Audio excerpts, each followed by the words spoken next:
พี่น้องประชาชนชาวไทยทุกท่านสำนักพระราชวังได้มีประกาศอย่างเป็นทางการว่าสมเด็จพระเจ้าลูกเธอเจ้าฟ้าพัชรกิติยาภานเรศทิราเทพยวดีกรมหลวงราชสารินีสิริพัฒน์มหาวชรราชธิดาได้สิ้นพระชนม์แล้วนำมาซึ่งความโทมนัสสุดอาลัยต่อประสบนิกรชาวไทยทั่วทั้งแผ่นดินไม่มีถ้อยคำใดที่จะสามารถบรรยายความรู้สึกของประสบนิกรชาวไทยได้อย่างครบถ้วนเพราะความสูญเสียครั้งนี้ไม่ได้เป็นเพียงข่าวร้ายที่ประชาชนได้รับรู้หากเป็นความอาดูลสุดที่จะประมาณที่เกิดขึ้นในดวงใจของผู้คนทั้งชาติ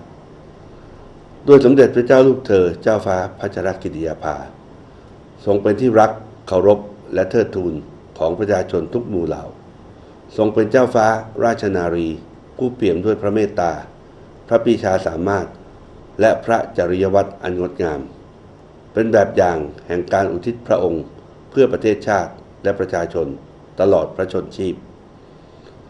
พี่น้องประชาชนที่เคารพรักทั้งหลายสมเด็จพระเจ้าลูกเธอเจ้าฟ้าพัชรกิติยาภา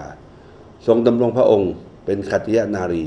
ผู้ทรงคุณูปการยิ่งแห่งพระบรมราชจักรีวงศ์ทรงอุทิศพระวรกายพระสติปัญญาและกำลังพระทัยด้วยพระราชปฏิฐานอันแน่วแน่ในการสร้างสรรค์สังคมที่เปี่ยมด้วยความยุติธรรมความเสมอภาคและศักดิ์ศรีแห่งความเป็นมนุษย์พระปรีชาสามารถอันรอบด้านทั้งในฐานะนักกฎหมายนักการทูตนักสังคมสงเคราะห์ล้วนเป็นแบบอย่างการดำรงพระองค์ให้คนไทยเชื่อมั่นในคุณค่าของตนเองกล้าที่จะใฝ่ฝันมุ่งมั่นพัฒนาตนเองและใช้ความรู้ความสามารถเพื่อสร้างประโยชน์แก่สังคมและประเทศชาติพี่น้องประชาชนที่เคารพรักทั้งหลายแม้วันนี้ขัตติยนารีผู้ทรงเป็นความภาคภูมิใจของแผ่นดินไทยได้เสด็จสู่สวรรคาลัยแล้วพระกรุณาธิคุณที่ทรงมีต่อประเทศชาติและประชาชนและพระปณิธานในการสร้างสังคมแห่งความเมตตาความยุติธรรมและความเสมอภาค